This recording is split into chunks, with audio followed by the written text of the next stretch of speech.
नमस्कार। प्राइम समाचारमा स्वागत छ। म सरोज कोइराला।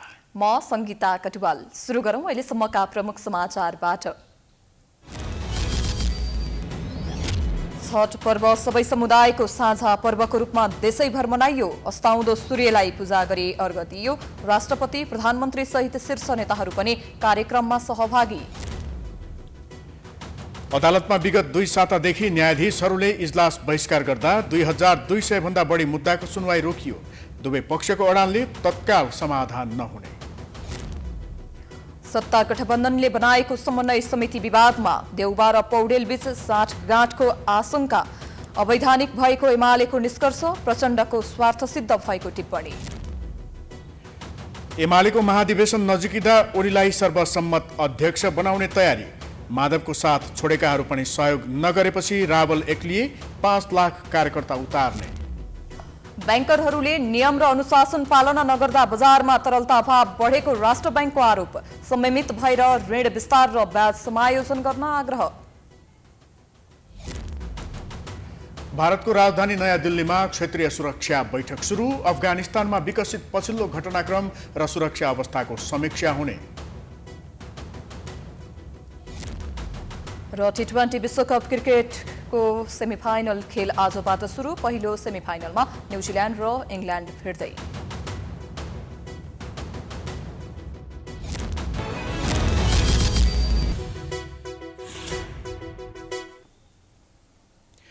अब समाचार विस्तारमा। 2 दशक अघिसम्म तराई क्षेत्रमा मात्र विशेष रूपमा मनाइने छठ पर्व पछिल्लो समय काठमाडौँ उपत्यका लगायत पहाडी जिल्लामा समेत धुमधामका साथ मनाउन थालिएको छ। तराई क्षेत्रमा बढी मनाइने पर्वका रूपमा परिचित छठ पर्व बिस्तारै हिमाल, पहाड, तराईका बासिन्दाको साझा पर्व बन्दै गएको छ। एक रिपोर्ट। पहिले छठ पर्व भन्ने बित्तिकै तराईवासीको मात्रै भन्ने परम्परा थियो। तर अहिले के तराई के पहाड अधिकांशले छठ पर्व मनाउन थालेका छन्। यो क्रम वर्षौनी बढ्दो छ। यसले 4 जात 36 वर्णको साझा फुलबारी भनेर चिनिने नेपाल र नेपालीको एकतालाई जोड्दै गएको छ। केही वर्ष अगाडि छठ पर्वको बेलामा छठ घाटमा मानिसको उपस्थिति शून्य जस्तै देखिने काठमाडौँ उपत्यकामा समेत रौनक छाउँदा आफूहरू हर्षित भएको भक्तजनको भनाइ छ। म यहाँ पहिला 18 वर्ष अगाडि गर्दा म एउटा टोकरी लिएर साझा बसमा आएको छु कालीमाटीमा। अहिले म यति समाज लिएर हिँडेको छु एक्लै। सबै मैले 8 जनासम्म 7 जनासम्म हामी व्रत बस्छौँ। सबैलाई मैले छठी माइबाले हो, उनको शक्ति नभए हामी गर्न सक्दैनौँ। भयो भने हामीले एकले अर्कालाई चाहिँ भनौँ न नराम्रो भावले नहेर्ने, हरेक धर्ममा चाहिँ एउटा प्रतिष्ठा उत्पन्न हुने खालको व्यवहार देखेको छु। यो चाहिँ हुनुपर्छ। हामी नेपालीहरूमा हिमाल, तराई, पहाड भनेर चाहिँ छुट्याउनु हुन्न जस्तो चाहिँ मलाई लाग्छ। एकदम गौरव लागेको छ। कस्तो खुसी लाग्छ। अब आफ्नो परम्परा अनुसारको होइन, एउटा खास भन्ने हो भने आफ्नो हेल्थको लागि पनि, प्रपर्टीको लागि पनि, हस्पिटलको लागि पनि, सबैको लागि हो होइन। जे होस् राम्रै हुन्छ। धार्मिक आस्था, श्रद्धा एवं विश्वासका साथ शुद्धता र सामाजिक सद्भावको उत्कृष्ट सूर्य उपासनाको पर्व छठ उल्लास समय छ। छठ एउटा सांस्कृतिक पर्व भएको हुनाले संस्कृति र प्रकृतिसँग जोडिएको पर्व भएको सांस्कृतिकविद रामदयाल राकेशको भनाइ छ। जसरी सूर्यको ताप प्रकाश सबैमा प्राप्त हुन्छ, त्यसै गरी यस पर्वमा पनि जात जाति, धनी गरिब बीच कुनै भेदभाव हुन्न। छठ पनि सामूहिक र साझा पर्व हो। यसमा जो पनि भाग लिन सक्छ। यसमा हिन्दू अथवा अन्य धर्मावलम्बीहरूको विभेद गरिँदैन, किनभने यो एउटा साझा संस्कृतिको उपज हो र हामी यो सद्भाव सांप्रदायिक सद्भावको पुलको काम गर्छ यो छठ। कार्तिक शुक्ल चतुर्थीका दिन छठ स्थलमा सरसफाई एवं स्नान गरेर व्रतालु पञ्चमीका दिनमा निर्जल उपवास बस्छन्। उक्त दिन बेलुकी घरमा खीर बनाई चन्द्रमालाई अर्पण गरी एक छाक खाने परम्परा छ। पष्टीका दिन साँझ पख बत्ती बालेर माटोको घडाको साथ गीत गाउँदै नदी किनारमा गइन्छ। अस्ताउँदो सूर्यलाई अर्घ दिई प्रणाम गरिन्छ। सप्तमीका दिन अर्थात् भोलिपल्ट भने उदाउँदो सूर्यलाई गाईको दूध, फूल र जलले अर्घ दिने परम्परा छ। पृथ्वीमा भएको जीवको सञ्चालन र संरक्षण एवं सूर्यबाट भएकोले नदीलाई माता सूर्यलाई सम्पूर्ण शक्तिको स्रोतका रूपमा मानी विशेष पूजा गर्ने गरिएको हो।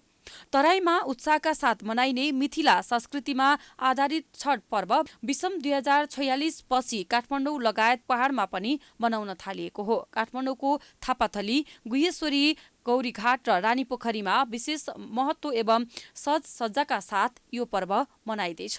प्राइम टाइम्स टेलिभिजनका लागि क्यामेरामा अनिस अधिकारीका साथमा सृजना कार्कीको रिपोर्ट।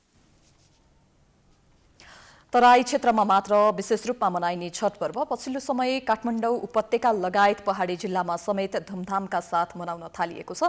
यसैको विषयमा हामीलाई थप जानकारी गराउन छठ घाट कुपन्डोलबाट हाम्रा सहकर्मी डेभिड पाण्डे प्रत्यक्ष जोडिनु भएको छ। डेभिडजी,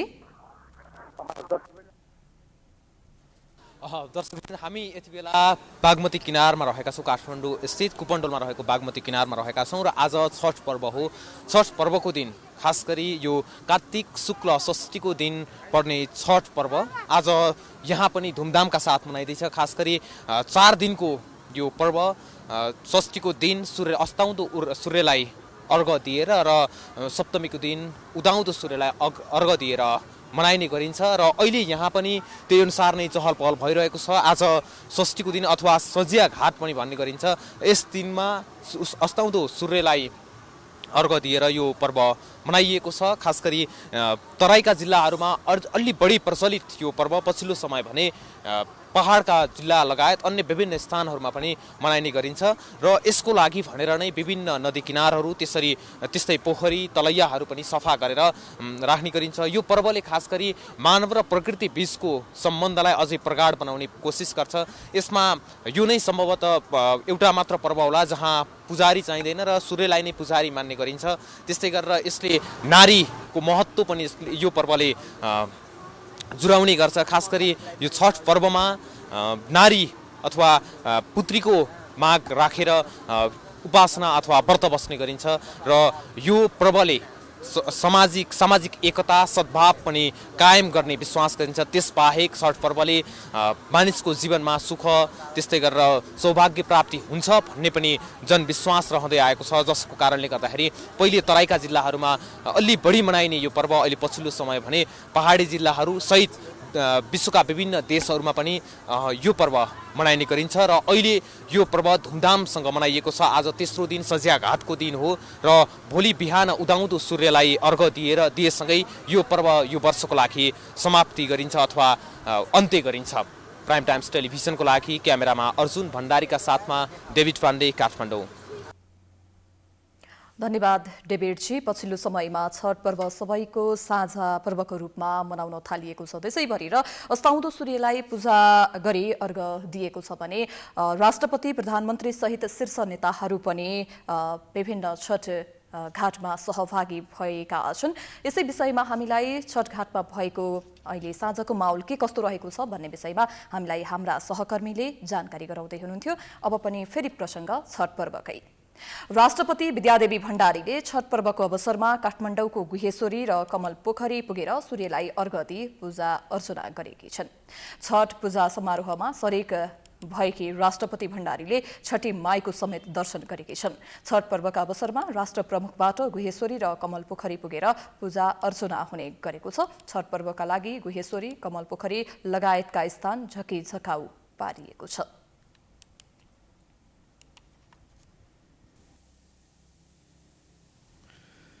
छठ पर्वको अवसरमा प्रधानमन्त्री शेरबहादुर देउवाले काठमाडौँको कुपन्डोल स्थित बागमती किनारमा पुगी छठी माईको दर्शन गरेका छन्। बुधबार अपराह्न प्रधानमन्त्री देउवा बागमती किनारमा पुगेर सर्वसाधारणका साथ छठी माईको दर्शन गरेका हुन्। सो क्रममा प्रधानमन्त्री देउवाले शुभकामना दिँदै छठ पर्व सबै नेपालीमा सुख शान्तिको कामना गरे।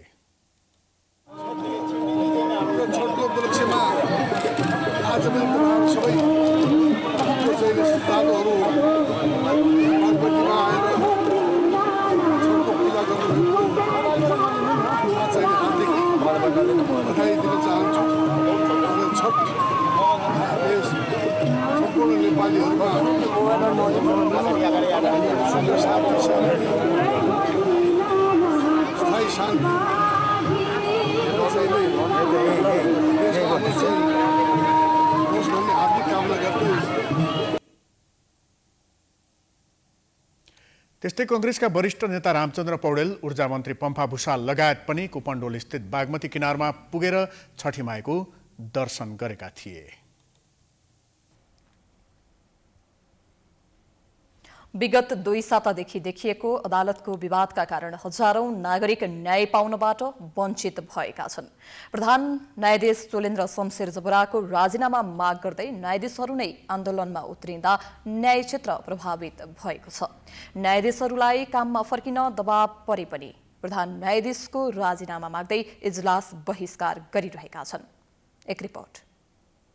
मुद्दाको उच्च चाप र कम जनशक्तिका कारण सर्वोच्चमा वर्षौंसम्म मुद्दाको फैसला नहुने समस्या बढिरहेको छ। अझ त्यसमाथि पनि प्रधान न्यायाधीश चोलेन्द्र शमशेर राणाको राजीनामा माग्दै न्यायाधीशहरूले नै आन्दोलन गर्दा समयमै न्याय पाउनबाट सयौं नागरिक वञ्चित भएका छन्। ढिलो न्याय दिनु, न्याय नदिनु सरह हो भन्ने भनाई न्यायिक क्षेत्रमा सधैँ जस्तो पुकारिन्छ। तर न्यायमूर्तिहरू नै आफ्नो आचरण विपरीत बेन्च बहिष्कार गरिरहेका छन्। न्यायाधीशको आचार संहिताले पनि न्यायाधीशले आफ्नो क्रियाकलाप गर्दा न्यायिक क्षेत्रमा असर नपर्ने र आफ्नो पदको गरिमा र मर्यादा अनुसार गर्नुपर्छ भन्ने उल्लेख छ। तर न्यायाधीशहरू आफ्नै आचार संहिताको धज्जी उडाइरहेका छन्।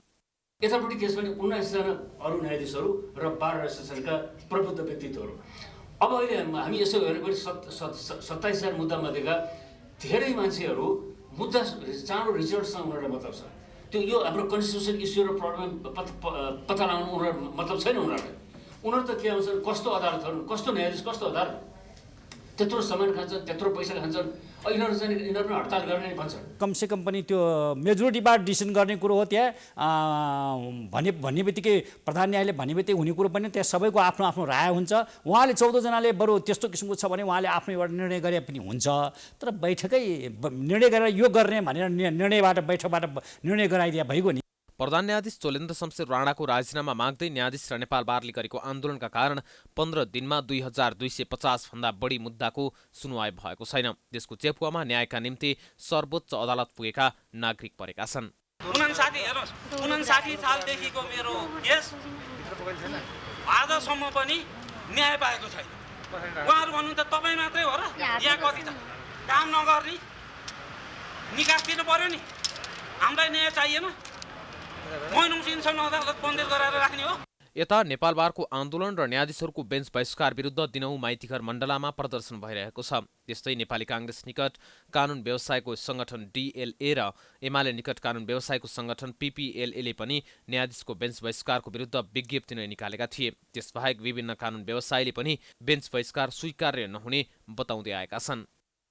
अहिले न्यायालयमा के भइरहेछ केही दिनदेखि भने वास्तवमा जो जनताले सेवा पाउनु पर्थ्यो नि, सेवाग्राही थुप्रै सेवाग्राहीहरू विभिन्न जिल्लाबाट आउनु भएको छ। कतिपय मान्छेहरू थुनामा छन्, अन्य थुप्रै यस्ता मुद्दाहरू छन् जुन मुद्दा फैसला गर्नुपर्ने अवस्था छ। अहिले न्यायालय विशेष गरेर सर्वोच्च अदालत डेडलक जस्तो अवस्थामा भएको छ। त्यहाँभित्रका विविध खालका विसङ्गतिहरू छन्। ती विसङ्गतिहरूलाई तोड्दै अदालत चाहिँ वास्तवमा जनताको लागि न्याय सम्पादन गर्नु काम चाहिँ रोकिनु हुँदैन भन्ने हाम्रो मान्यता हो। कारागारमा रहेका व्यक्तिहरूको एक दिन मात्रै पनि उहाँहरूले दसैँ मनाउन पाउनु भएन, छैठ चल्दैछ अहिले, तिहार मनाउन पाउनु भएन। यो हामी सबैका लागि, अझ कानुनका विद्यार्थीहरूका लागि त साँच्चै लाजमर्दो विषय हो। हामीले उहाँहरूलाई सहयोग गर्न सकेनौँ। यो एउटा वैश्विक अपराध हो, संस्थागत रूपमा भएको अपराध हो उहाँहरू विरुद्ध। यो चाहिँ अब न्यायालयबाट पनि भएको अपराध हो। न्याय परिषद ऐन 2073 को दफा 12 को खमा मनासिब कारण बिना निर्धारित समयमा इजलास नबस्ने वा मुद्दाको सुनवाई नगरेमा न्यायाधीशले बदनियतपूर्वक काम कारबाही गरेको मानिनेछ भन्ने उल्लेख छ। ऐनकै दफा 14 को उपदफा 1 मा सचेत गराउनुपर्ने र उपदफा 2 मा सचेत गराउँदा पनि कुनै सुधार नभएमा सर्वोच्च अदालतका न्यायाधीशको हकमा संविधानको धारा 131 बमोजिम कारबाही गर्नुपर्ने उल्लेख छ। ती विषयमा न्याय परिषद तथा सर्वोच्च अदालत गम्भीर भएको देखिँदैन। विभिन्न राजनीतिक दलका नेताहरूले अदालतमा देखिएको विवाद अदालतले नै समाधान गर्नुपर्नेमा जोड दिएका छन्। रिपोर्टर्स क्लब नेपालले बुधबार काठमाडौँमा गरेको साक्षात्कारमा नेकपा माओवादी केन्द्रका नेता देव गुरुङले बाहिरबाट अदालतमा हस्तक्षेप गर्न नहुने बताए। उनले प्रधान न्यायाधीशलाई हटाउन महाभियोग नलगाउने पनि स्पष्ट पारेका छन्। अहिले चाहिँ तपाईँको दलहरूले एजेन्डा बनाउने विषय पनि होइन, दलहरूको क्षेत्राधिकारभित्रको विषय पनि पर्ने कुरो भएन। भविष्यमा संसदमा चाहिँ तपाईँको चाहिँ एजेन्डा बन्यो या कार्यपालिकाको एजेन्डा बने भने त्यो बेलामा दलहरू आकर्षित हुने कुरा एउटा पाटो भयो। संविधानको भावना र मर्म अनुसार न्यायपालिकाको स्वतन्त्रताको मान्यता अनुसार चाहिँ त्यही ढङ्गले निकास खोज्नुपर्छ भन्ने लाग्छ। नेकपा एमालेका नेता खगराज अधिकारीले आफ्नो दलले प्रधान न्यायाधीश चोलेन्द्र शमशेर जबराको राजीनामा नमागेको स्पष्ट पारे। उनले पनि महाभियोगको आवश्यकता नरहेको तर न्यायालय पूर्वाग्रही हुन नहुने बताए। बारेमा हामीले छलफल गर्नुपर्ने अहिले भर्खरै आवश्यकतै देखाएको छैनौँ। किन त्यहाँ ल्याउँछ कि ल्याउँदैन भने एमाले अनुबन्धित हुनुपर्ने विषय नै छैन नि अहिले। त्यसैगरी महिला बालबालिका तथा ज्येष्ठ नागरिक मन्त्री उमा रेग्मीले न्यायालयलाई स्वतन्त्र र स्वच्छ रूपमा चल्न दिनुपर्ने बताइन्। न्यायालयलाई विवादमा तान्न नहुने उनको भनाइ छ।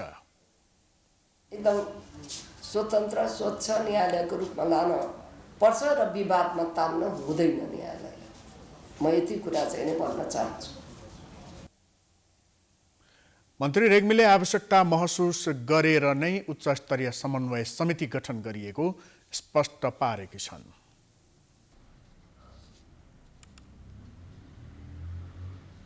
प्रधानमन्त्री एवं नेपाली कांग्रेसका सभापति शेरबहादुर देउवाले मुलुकमा शासन गर्न मन लागे चुनाव लड्न पूर्वराजा ज्ञानेन्द्र शाहलाई चुनौती दिएका छन्।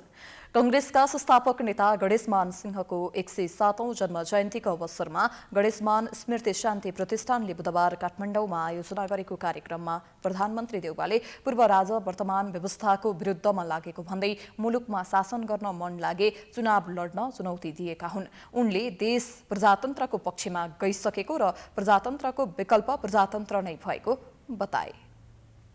सरकार जे पनि चलाउन तयार छु, प्रजातन्त्र कुनै हाल्न जान्दैन। मलाई थुनिदियो सहयोग बनाएर त्यस कारण चाहिँ नि यो कहाँ जनता तात्तियो। प्रजातन्त्र आइसकेका देश जनता प्रजाको पक्षमा गइसकेका छन्, त्यही पनि शासन चलाउँछ। त्यस कारण चाहिँ नि अब यो चाहिँ नि त्यस कारण चाहिँ नि जनतालाई भन्नु खोजेको ज्ञानले नगरेर जनता आउँथ्यो भने जनता पनि आए। अन्तिम लडाइँ डेमोक्रेसी आएको छ। यो चाहिँ गणतन्त्र आएको छ, संविधान बनेको छ। यसलाई चाहिँ नि खेलामा माथि लाग्न सक्छन्, स्वतन्त्र हुन सक्दछन्, अनेक कुरा गर्न सक्दछन्। अगाडि बढ्ने भइहाल्यो के छ। त्यस कारण चाहिँ हामीले यो यसलाई चाहिँ ध्यान दिनुपर्दछ। त्यस्तै प्रधानमन्त्री देउवाले मुलुकमा जनताभन्दा ठूलो शक्ति अरू कोही नभएको उल्लेख गर्दै जनता नै देशको मालिक भएको बताए। उनले निष्पक्ष निर्वाचनका लागि निर्वाचन आयोग रहेको र निर्वाचनमा भएको हारजितलाई सबैले स्वीकार गर्नुपर्ने धारणा पनि राखे। नेपालको संविधान विश्वमै समावेशी भएको र यसले सबै वर्ग र समुदायको समावेशिताको व्यवस्था सुनिश्चित गरेको उनले बताए। निर्वाचन आयोगले कसैको कुरा मान्दैन। कोही देशका राष्ट्रपति कुरा मान्दैन, प्रधानमन्त्री कुरा मान्दैन, राजा कुरा मान्दैन। आफ्नो चाहिँ नीति अनुसार हिँड्छ। त्यसै कारण चाहिँ निष्पक्ष निर्वाचन आयोग र साथसाथै त्यो जनता जहाँ वडादेखि नै निष्पक्ष चुनाव बाटो जो आउँछ मान्नुपर्छ, उपाय छैन। त्यसै कारण मैले भन्छु प्रजातन्त्रको विकल्प प्रजातन्त्रै हो, अरू कुनै हुनै सक्दैन। अर्को पार्टी आउँछ, अर्को व्यक्ति आउँछ, चुनाव जिताउँछ। त्यस कारण प्रजातन्त्रको खिलाफमा जो कुरा हो त्यो कुरा हुनै सक्दैन। त्यो प्रधानमन्त्री देउवाले हालै सम्पन्न आफ्नो जलवायु परिवर्तन सम्बन्धी अन्तर्राष्ट्रिय सम्मेलनको भ्रमणका दौरान विश्वमा नै पेट्रोलियम पदार्थको विस्थापन सम्बन्धी बहस भएको जानकारी दिए। उनले पछिल्लो समय नेपाल जलवायु परिवर्तनको चपेटामा परेको उल्लेख गर्दै यसबाट बचाउन सबै लाग्नुपर्नेमा जोड दिएका छन्।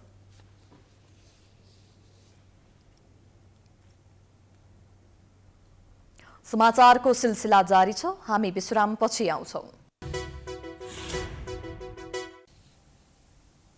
विश्रामपछि स्वागत छ। अब बाँकी समाचार।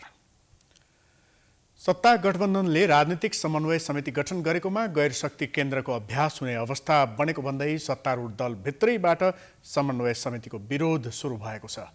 पहिले राजनीतिक समन्वय समिति गठन गर्न हच्किएका प्रधानमन्त्री शेरबहादुर देउवा अहिले माओवादी अध्यक्ष पुष्पकमल दाहाललाई फाइदा हुने गरी समिति गठन गर्न किन सहमत भए भन्ने आम चासोको विषय बनेको छ। एक रिपोर्ट। प्रधानमन्त्री शेरबहादुर देउवा पहिले राजनीतिक समन्वय समिति गठन गर्न मानेका थिएनन्। समिति गठन गर्नुपर्ने माग माओवादी केन्द्रका अध्यक्ष पुष्पकमल दाहालले गर्दै आएका हुन्। सरकारको काममा हस्तक्षेप हुन्छ, यस्तो समिति चाहिँदैन भनेर तत्कालीन प्रधानमन्त्री केपी शर्मा ओलीले पनि अस्वीकार गरेका थिए। सरकारमा सहभागी राजनीतिक दलहरूबीच आपसी सहयोग बढाउन, सरकारले राजनीतिक नियुक्ति गर्दा भागवण्डा मिलाउन र भविष्यमा हुने राष्ट्रिय सभादेखि प्रदेश र प्रतिनिधि सभाको उपनिर्वाचनमा भाग मिलाएर चुनावमा जान समिति गठन गरेको देखिएको छ। समितिले पुष्पकमल दाहाललाई मात्र फाइदा हुने देखेर यस समितिको औचित्य नभएको सरकारको नेतृत्व गरेकै दलका नेताको तीव्र आक्रोश छ।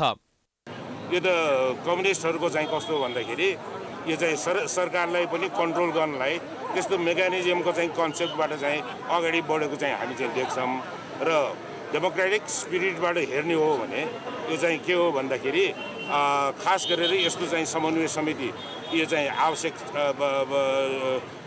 आवश्यकता नभइकन किन उहाँहरूले चाहिँ बनाउनु भयो। अब त्यो त के छ भन्दा बनाउने सरकारमा रहेका अब दलका नेताहरूलाई अरू नेताहरूलाई सोध्नुपर्छ जस्तो लाग्छ र मलाई चाहिँ के लाग्छ भन्दाखेरि अब सरकारले पो काम गर्ने हो। अब सरकारभन्दा माथि जस्तो गरेर चाहिँ यो संयन्त्र बनाउने यो चाहिँ संविधानको र चाहिँ डेमोक्रेटिक यो चाहिँ भनौँ न विपरीत हुन जान्छ भन्ने मलाई चाहिँ लागेको छ। काङ्ग्रेसका नेताले समितिको विरोध गरे पनि माओवादी केन्द्रका नेता भने समितिको बचाउको पक्षमा छन्। माओवादी केन्द्र अहिले कमजोर रहेको र सरकारसँग बढीभन्दा बढी लाभ लिन पनि माओवादी केन्द्रका अध्यक्ष दाहालले राजनीतिक समितिको आवश्यकता महसुस गरेका हुन् भन्ने आम बुझाइ छ। कुनै कानुनी बढी होइन, यो पोलिटिकल एडभाइजरी बढी हो। कहिलेकाहीँ वाचडगको रूपमा हुन सक्छ। सरकारले ठिक गरेन भने यहाँ ठिक गर्नु भएन है भनेर भन्न पनि सक्दछ त्यसले। किन दलहरू जसले सरकार बनाएछन् त्यो सरकार बनाएका दलहरूका प्रतिनिधि राखेर नेताहरू राखेर एउटा चाहिँ नि त्यो खालको चाहिँ नि संयन्त्र बन्छ भने त त्यसले कानुनलाई च्यालेन्ज गर्यो भन्न मिल्दैन। त्यस कारणले इन्डिभिजुअली कसैलाई बेनिफिट गर्यो भन्नु पनि मिल्दैन, सबैको निम्ति हो। पहिला भन्यो भनेर अनि त्यसपछि प्रचण्डलाई फाइदा गर्यो भन्ने ढङ्गले होइन। अहिले त रामचन्द्रजी पहिलो चाहिँ त्यसको संयोजक बन्नु भएको छ। कानुनी रूपमा राजनीतिक समितिको कुनै हैसियत नभए पनि राजनीतिक रूपमा यसले चलखेल बढाउने धेरैको बुझाइ छ। समितिका संयोजक रामचन्द्र पौडेलले सरकारको काममा कुनै हस्तक्षेपकारी भूमिका यस समितिबाट हुँदैन भन्दै आएका छन्। हस्तक्षेपकारी भूमिका राजनीतिक समितिले नगर्ने हो भने यसको आवश्यकता किन भन्ने प्रश्नमा संयोजक पौडेलले यसरी पुष्टि गर्ने प्रयास गरे। र मैले अहिलेसम्म मेरो सम्पूर्ण चिन्ता नै नेपाली काङ्ग्रेसलाई लोकतन्त्रको बाटोमा सही ढङ्गले विधि र पद्धतिको बाटोमा हिँडाएर लोकतन्त्र साकार पार्ने हो। आन्तरिक लोकतन्त्र पनि साकार पार्ने र राष्ट्रमा लोकतन्त्र पनि साकार पार्ने मेरो अहिलेको एजेन्डा नै लोकतन्त्र हो र यसमा कुनै कम्प्रोमाइज हुन सक्दैन, कुनै सम्झौता हुन सक्दैन, कुनै साटी सट्टापट्टा हुन सक्दैन होइन। र चाहिँ यसमा कुनै पनि साथीहरूले चाहिँ नि यो चाहिँ भ्रममा रहन आवश्यक पनि छैन र यो मान्छेहरूले यसो मौका हेरेर चाहिँ नि फालिदिन्छन् एउटा दुईवटा कुरा, त्यसमा पर्न जरुरत छैन। यता प्रमुख प्रतिपक्षी दल नेकपा एमाले भने समितिको चर्को विरोध गरेको छ। समितिलाई एमाले अवैधानिक भन्दै कानुनी आधार बिनाको समितिको औचित्य नभएको टिप्पणी गरेको छ। अब यो सरकार त यो आफै सरकार बन्दाखेरि नै संवैधानिक बाटोबाट जुन हामीले अपनाइआएको संसदीय व्यवस्थाको माध्यमबाट नबनेको हुनाले उसको यो सञ्चालनमा यस्ता किसिमका संविधान उल्लङ्घन गर्ने कानुन उल्लङ्घन गर्ने काम भइरहन्छन्। त्यही यसको एउटा नयाँ नमुना के हो त भन्दा प्रधानमन्त्रीले सकेनन्, प्रधानमन्त्रीले मात्रै गरेर भएन, अरू एउटा संयन्त्र बनाएर त्यसले सरकार सञ्चालन गरिदिनु पर्यो भनेर गैर संवैधानिक हिसाबले गर्न खोजेको जस्तो हामीलाई लागेको छ।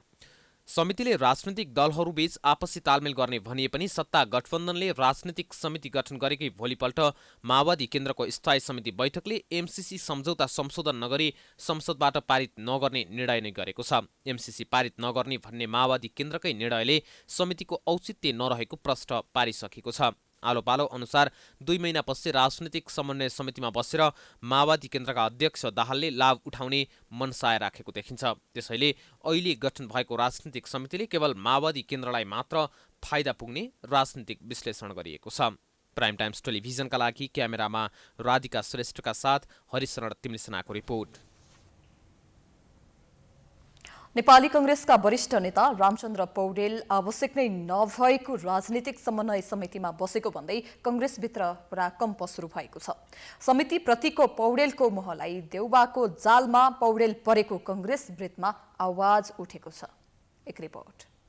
कांग्रेस सभापति एवं प्रधानमन्त्री शेरबहादुर देउबा रामचन्द्र पौडेललाई राजनीतिक समन्वय समितिमा राखेर त्यसबाट नेपाली कांग्रेसको महाधिवेशनमा आफूले फाइदा लिने दाउमा लागेका छन्। अहिले कांग्रेसभित्र देउबा र पौडेलको समीकरण हुने शंका उपशंका पौडेल पक्षमा बढेको छ।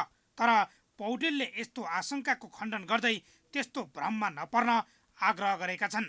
समितिको संयोजक हुँदैमा पार्टीभित्रको आन्तरिक सङ्घर्षमा कुनै असर नपर्ने पौडेलले बताएका छन्। उनले संयोजक पदसँग सभापतिको उम्मेदवारी नसाटेको स्पष्ट पारेका छन्।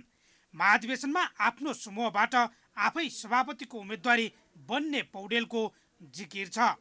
र मैले अहिलेसम्म मेरो सम्पूर्ण चिन्ता नै नेपाली कांग्रेसलाई लोकतन्त्रको बाटोमा सही ढङ्गले विधि र पद्धतिको बाटोमा हिँडाएर लोकतन्त्र साकार पार्ने हो।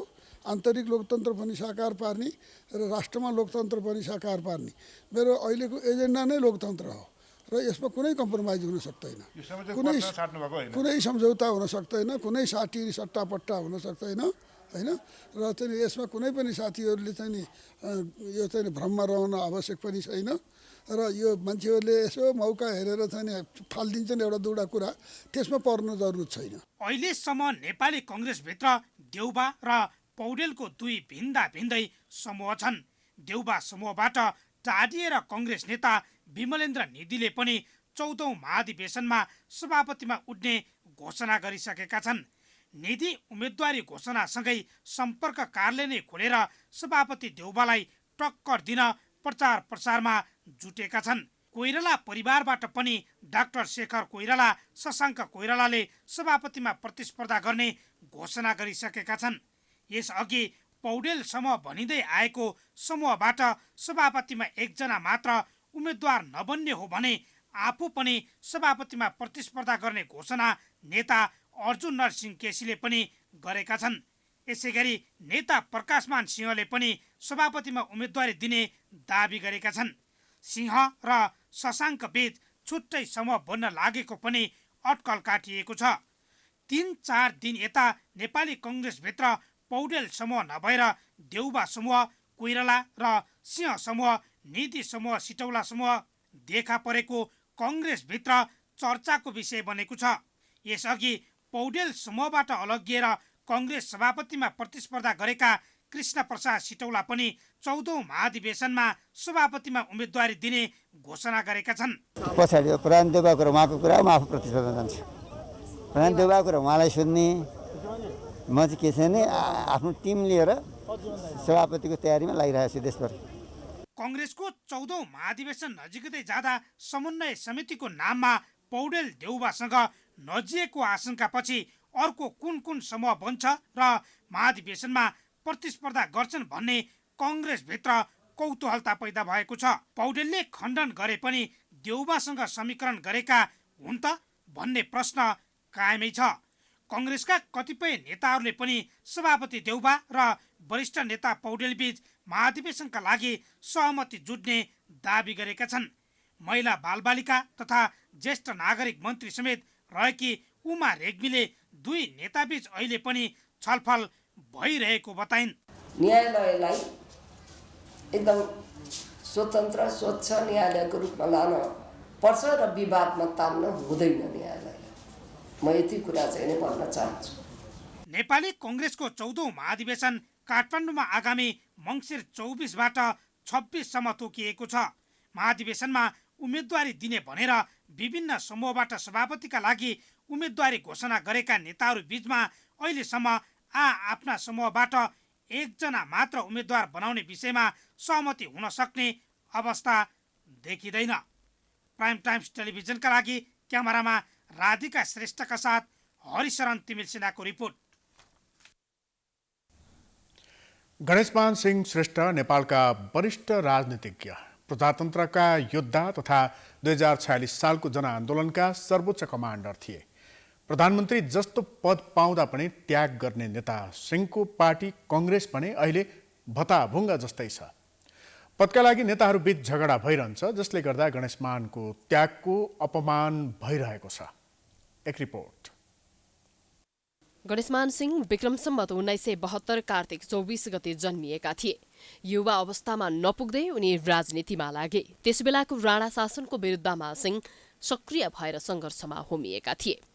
राणाहरूको एकतन्त्रीय शासन अन्त्य गरी प्रजातन्त्र स्थापना गर्ने चाहनाले विक्रम सम्वत 1993 सालको जेठ 20 गते अत्यन्त गोप्य रूपले काठमाडौँको ओम बहालमा प्रजा परिषद स्थापना गरिएको थियो। गणेशमान सिंह पनि 24 वर्षको उमेरदेखि नेपाल प्रजा परिषदको सदस्य भई राजनीतिमा सक्रिय भए। विक्रम सम्वत 1997 सालमा राणा विरोधी गतिविधिमा सक्रिय भएका कारण उनलाई सर्वस्वसहित आजीवन कारावासको सजाय तोकियो। विक्रम सम्वत 2001 सालको असार 7 गते 12 फिट अग्लो भद्र गोलको पर्खाल नागेर भाग्न उनी सफल भए। यस कार्यबाट गणेशमान सिंहले वीरको प्रख्याति प्राप्त गरे।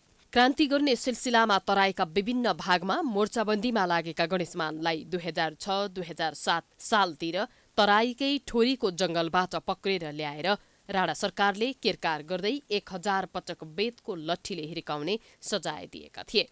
600 पटकसम्म हिर्काउँदा गणेशमानले सहे, त्यसपछि भने मोर्छा परे। त्यसबेलादेखि नै गणेशमान सिंहलाई लौहपुरुष उपनामले सम्बोधन गर्न थालिएको थियो। गणेशमान सिंहलाई आज पनि नेपाली राजनीतिक जगतमा प्रजातन्त्रका मूल संस्थापकका रूपमा लिइन्छ। राणा शासनको अन्त्य र प्रजातन्त्रको पुनर्बहालीमा गणेशमानको योगदान महत्वपूर्ण रहेको प्रधानमन्त्री शेरबहादुर देउवा बताउँछन्। 97 सालमा राणाको विरुद्ध विरोध बेल्टी हो वास्तवमा भनेपछि लगातार कुनै पनि सङ्घर्षमा पछाडि रहनु भएन। प्रजातन्त्र आइसकेपछि उहाँलाई पद पनि चाहिएन। यस्तै नेपाली कांग्रेसका नेता प्रकाशमान सिंह पनि प्रजातन्त्र स्थापना तथा पुनर्स्थापनामा गणेशमानको निकै ठूलो योगदान रहेको बताउँछन्। गणेशमानका छोरा समेत रहेका प्रकाशमानले आफ्ना बाबुको योगदानबारे यसरी स्मरण गरे। आजको दिनमा अब गणेशमानजीलाई हामीले चाहिँ सम्मान प्रकट गर्दाखेरि, स्मरण गर्दाखेरि डेमोक्रेटिक सिस्टमलाई चाहिँ विधिको शासन अनुसार सबैले चाहिँ के हो भन्दाखेरि यो चाहिँ उपभोग गर्ने चाहिँ त्यो फिलिङ सबैमा चाहिँ आओस् र त्यो गर्न सकोस् भन्ने कुरामा हामीले जोड दियो भने उहाँलाई चाहिँ हामीले सच्चा हामीले चाहिँ सम्झना गरेको र श्रद्धाञ्जली दिएको हुने भएको हुनाले त्यतातिर हाम्रो चाहिँ ध्यान जानुपर्छ भन्ने लाग्छ। नेपाली राजनीतिक जगतमा सिंहको ठूलो योगदान रहेकाले कांग्रेसले मात्रै नभएर अन्य दलका नेताहरूले पनि उनलाई सम्मान गर्नुपर्ने कांग्रेस नेताहरू बताउँछन्। त्यहाँ गणेशमानजी भनेको नेपालको राजनीतिको एउटा मोडेल उहाँ चाहिँ एउटा नमुना होइन। उहाँबाट धेरै प्रेरणा लिन सक्यो भने नेपाल राजनीति ठिक ठाकमा जान्छ र उहाँलाई बिर्स्यो राजनीति चाहिँ गतिरोध हुन्छ। त्यसमा गणेशमानजीले अहिले पनि गणेशमान परिवार सिद्धान्त आधारमा पनि संविधान हामी सबै पार्टी मिलेर बनायो। उसो त गणेशमान सिंहलाई आदर्श मान्दै आएका नेपाली कांग्रेसका नेताहरू आज आफै उनको सिद्धान्तलाई मिचेर पदमोहतिर लागिरहेका छन्। जनआन्दोलन सफल भएपछि तत्कालीन राजा वीरेन्द्र शाहले प्रधानमन्त्री बन्नका लागि गरेको प्रस्ताव अस्वीकार गर्दै उनले आफ्ना समकक्षी नेता कृष्णप्रसाद भट्टराईलाई प्रधानमन्त्री बनाएका थिए। उनै सिंहको पार्टीमा आज पदका लागि नेताहरू हारालुच गरिरहेका छन्, जसले पार्टीभित्र अशान्त वातावरण मात्रै सृजना गरेको छैन, नेताहरूको यस्तो व्यवहारले सिंहको सिद्धान्तको अपमान समेत गरेको छ। गणेशमान सिंहको 2054 कार्तिक 24 गते निधन भएको थियो। क्यामेरामा वेद श्रेष्ठका साथ दीक्षा गौतमको रिपोर्ट। नेकपा एमाले 10औं राष्ट्रिय महाधिवेशनबाट केपी शर्मा ओली सर्वसहमतिमा अध्यक्ष चयन हुने निश्चित जस्तै देखिएको छ। तर विगतदेखि नै ओलीसँग विद्रोह गर्दै आएका उपाध्यक्ष भीम रावलले अध्यक्षमा चुनौती दिने घोषणा गरेका छन्। तर रावललाई उनकै समूहका भनिएका नेताहरूले पनि साथ नदिने भएका छन्। रावलको उम्मेदवारीले एमालेको नेतृत्व चयन रोचक हुने देखिएको छ। एक रिपोर्ट। नेकपा एमालेको राष्ट्रिय महाधिवेशन आउन 1 महिना भन्दा कम समय बाँकी रहँदा पदाधिकारीका कुनै पनि पदमा हालसम्म उम्मेदवारी घोषणा भएको छैन। निर्विकल्प अध्यक्षमा दोहोरिने एमाले अध्यक्ष केपी ओलीको तयारीलाई उपाध्यक्ष भीम रावलले भने चुनौती दिने भएका छन्। मंगलबार गृह जिल्ला अछाममा आयोजित एक कार्यक्रमलाई सम्बोधन गर्दै रावलले अध्यक्षमा उम्मेदवारी दिने बताएका हुन्। तर उनको उम्मेदवारीलाई पार्टीभित्र कसैले पनि महत्त्व दिएका छैनन्। एमालेमा हुँदा माधव नेपालको समूहमा रहेका तर अहिले पार्टी विभाजनतर्फ नलागी एमालेमै बसेका नेताहरू एकजुट नहुँदा रावल एक्लो हुने निश्चित छ। खास पदहरूमा सर्वसम्मति, खासमा चाहिँ प्रतिस्पर्धा हुन सक्छ। उदाहरणको लागि पदाधिकारीहरूमा सर्वसम्मति हुन पनि सक्छ, हुन्छ होला। अब सदस्यहरूमा चाहिँ चुनाव हुन सक्छ। सुरेन्द्र पाण्डे लगायतका नेताहरूले नै रावललाई अध्यक्षको उम्मेद्वार स्वीकार नगरेकाले रावलको घोषणा घुर्कीमा सीमित हुन्छ कि अन्तिम समयसम्म कायम रहन्छ भन्ने बहस सुरु भएको छ। महाधिवेशनका लागि अध्यक्षको दावेदारी घोषणा गर्ने रावल पहिलो नेता हुन्, तर संस्थापन पक्षका नेताहरूले त एकमुख लगाएर अध्यक्षमा ओलीको विकल्प अरू हुनै नसक्ने बताउने गरेका छन्। हाम्रो सर्वसम्मतै हुन्छ, तपाईँ ढुक्क हुनुहोस्, त्यसमा तपाईँ तनाव नलिनुहोस्। मूलत नेतृत्व सबै नै सर्वसम्मतै हुन्छ भन्ने मलाई विश्वास छ। र पार्टीगत रूपमा हामीले अहिले केपी ओलीको विकल्प देखाएको छैनौँ, किनकि केपी ओली नै पार्टीको अध्यक्ष हुनुहुन्छ र हामी सर्वसम्मतै गर्छौँ। यसमा कुनै अर्को चाहिँ प्रतिस्पर्धा गर्छ त अब त्यो उहाँको निजी विचार हो, गर्नै नपाउने भन्ने चाहिँ हुँदैन। असार 27 गते 10 बुधे सहमति गरेर पार्टीमै बस्ने निर्णय गरेका 10 नेता मध्ये 8 नेता पछि हटिसकेका छन्। उपाध्यक्ष भीम रावल र उपमहासचिव घनश्याम भुसाल मात्रै अझै पनि सहमति कार्यान्वयन हुनुपर्ने भन्दैछन्। रावल र भुसालले ओलीको कार्यशैलीप्रति पार्टीको बैठक र सार्वजनिक कार्यक्रम मार्फत नै प्रश्न उठाउँदै आएका छन्, तर अहिले 10 बुधेलाई अरू कसैले पनि महत्त्व दिएका छैनन्, जसले गर्दा पार्टीभित्र सर्वसम्मत नेतृत्व चयन गर्नुपर्छ भन्ने मनोविज्ञान बलियो बन्दै गएको छ। अध्यक्षमा ओलीलाई निर्विकल्प बनाउन खोजे पनि अन्य पदाधिकारीमा कसलाई मौका दिने भन्नेमा खासै छलफल भएको छैन, तर पदाधिकारीमा पनि ओलीले चाहे अनुसार नै सर्वसम्मत बनाउने सङ्केत देखिएको छ। विश्वमै सबैभन्दा उच्च स्थान सोलुखुम्बु जिल्लामा कार्तिक 26 गते रक्तदान कार्यक्रम हुने भएको छ। आज रिपोर्टर्स क्लब नेपालमा पत्रकार सम्मेलन गरेर दुर्गम क्षेत्रका मानिसहरूलाई रक्तदान सम्बन्धी चेतना जगाउन ब्लड डोनेसन क्याम्पको आयोजना गर्न लागेको आयोजक lions club of Kathmandu blood सर्कलले जानकारी दिएको हो। कार्यक्रममा lions club of Kathmandu blood सर्कलका चार्टर्ड अध्यक्ष अनिल रत्न तुलाधरले लकडाउनमा नेपालमा रगतको कमी हुने भएको महसुस गरेर सानो ब्लड डोनेसन टिम बनाएको जानकारी दिए। रगत कलेक्सन गर्दा हाम्रो धेरै संस्थाले रगत कलेक्सन गर्छ। हामी पनि गर्दा गर्दै अब यो स्टेज पुग्यो कि अब हाम्रा लायन्स क्लबका साथीहरू सबले हामीले रगत कलेक्सन गर्छौँ। हाम्रो मेन टार्गेट चाहिँ रगत कलेक्सन गरेर हामी काठमाडौँ भएका सब दाजुभाइ दिदीबहिनीहरूलाई रगतको चरम अभावलाई हामी परिपूर्ति गर्न हामीले सानो रोल मात्र खेल्ने हो। त्यस कारणले यो संस्थामा हामीले गरेर जुन हामीले काम गरेको त्यो सानो काम गर्ने मेरा लगायत मेरा साथीहरू जुन हुनुहुन्छ त्यो सब साथीहरूलाई मेरा लायन्स क्लब ब्लडका साथीहरूलाई म एकदम हार्दिक नमन गर्न चाहन्छु।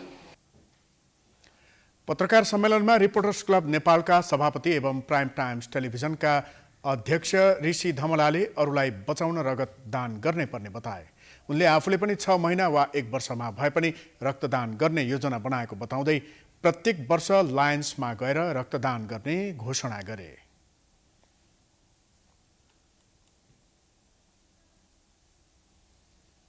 अब मैले एउटा सोच के बनाएको छु भने सकेसम्म 6 महिनामा नभए पनि 1 वर्षमा 1 पटक चाहिँ रक्तदान गर्ने म पनि तपाईँहरूको साथमा छु। लाइन्ससँग छु है, तपाईँ ढुक्क हुनुहोस्। अब ऋषि धमला वर्षमा 1 पटक तपाईँको लायन्स क्लबमा आएर म रक्तदान गर्न तयार छु। लायन्स क्लबका सेकेन्ड VDG मणिश्री रत्न बज्राचार्यले क्लबले 4800 पिन्ट रगत सङ्कलन गरिसकेको जानकारी दिए। कार्यक्रममा बोल्दै प्राध्यापक डाक्टर सुरेन्द्र केसीले कार्यक्रमको पूर्ण सफलताको कामना गरेका थिए। समाचारको सिलसिला अझै जारी छ, हामी विश्रामपछि आउँछौँ। विश्रामपछि पुनः स्वागत छ। अब आर्थिक समाचार।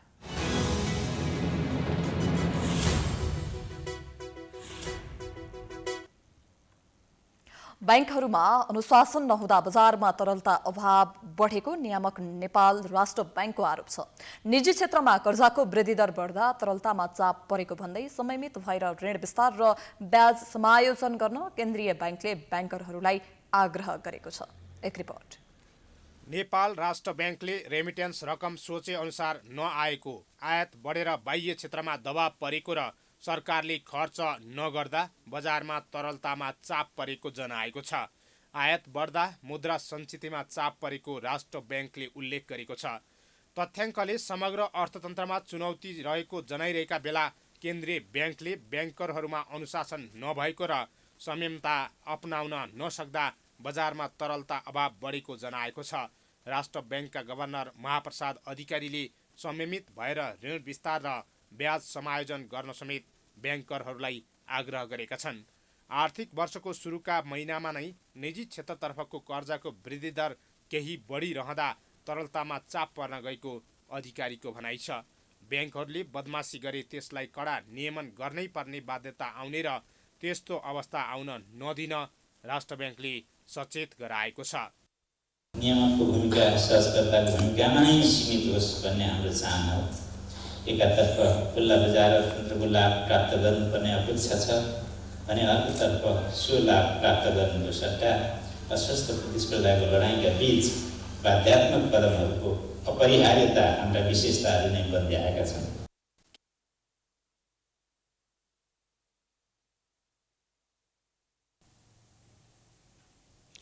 अब अन्तर्राष्ट्रिय समाचार।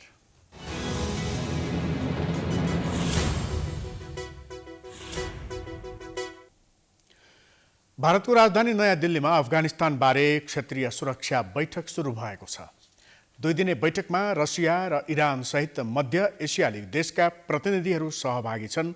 अफगानिस्तानमा विकसित पछिल्लो घटनाक्रमपछि यस क्षेत्रमा उत्पन्न सुरक्षा अवस्थाको समीक्षा र थप रणनीति तय गर्न बैठक आयोजना गरिएको हो। बैठकमा इरान, ताजिकिस्तान, तुर्कमेनिस्तान, उज्बेकिस्तान र रसियाका प्रतिनिधिहरूको सहभागिता छ। पाकिस्तान भने यस अघि नै बैठकमा सहभागी नहुने जनाएको थियो।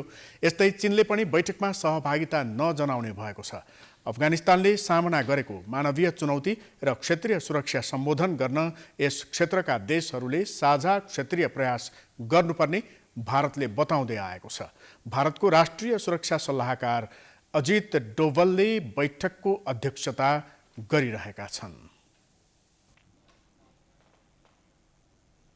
अब खेलकुद समाचार।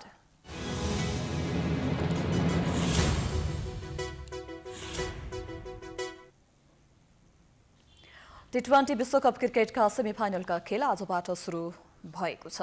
समूह चरणका खेल सकिएसँगै आजदेखि सेमिफाइनलको खेल सुरु भएको हो। पहिलो खेल अन्तर्गत अहिले इङ्ल्यान्ड र न्युजिल्यान्ड खेलिरहेका छन्। त्यस्तै भोलि राति दुबईमा हुने खेलमा अस्ट्रेलिया र पाकिस्तान बीच प्रतिस्पर्धा हुनेछ। आइसिसी 2020 विश्वकप क्रिकेटको उपाधि भिडन्त भने 14 नोभेम्बरमा अबुधाबीमा हुनेछ।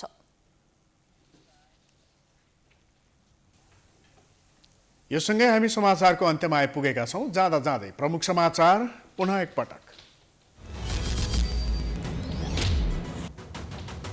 छठ पर्व सबै समुदायको साझा पर्वको रूपमा देशैभर मनाइयो। अस्ताउँदो सूर्यलाई पूजा गरी अर्घ दिइयो।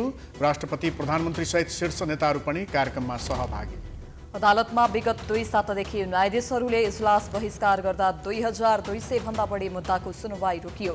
दुवै पक्षको अडानले तत्काल समाधान नहुने। सत्ता गठबन्धनले बनाएको समन्वय समिति विवादमा देउवा र पौडेल बीच साँठगाँठको आशंका, अवैधानिक भएको एमालेको निष्कर्ष, प्रचण्डको स्वार्थ सिद्ध भएको टिप्पणी। एमालेको महाधिवेशन नजिकिँदा ओलीलाई सर्वसम्मत अध्यक्ष बनाउने तयारी। माधवको साथ छाडेकाहरू पनि सहयोग नगरेपछि राव लेख्लिए 5 लाख कार्यकर्ता उतार्ने। ब्याङ्करहरूले नियम र अनुशासन पालना नगर्दा बजारमा तरलता अभाव बढेको राष्ट्र ब्याङ्कको आरोप। संयमित भएर ऋण विस्तार र ब्याज समायोजन गर्न आग्रह। भारतको राजधानी नयाँ दिल्लीमा क्षेत्रीय सुरक्षा बैठक सुरु। अफगानिस्तानमा विकसित पछिल्लो घटनाक्रम र सुरक्षा अवस्थाको समीक्षा हुने। र 2020 विश्वकप क्रिकेटका सेमिफाइनलका खेल आजबाट सुरु। पहिलो सेमिफाइनलमा न्युजिल्यान्ड र इङ्ल्यान्ड भिड्दै।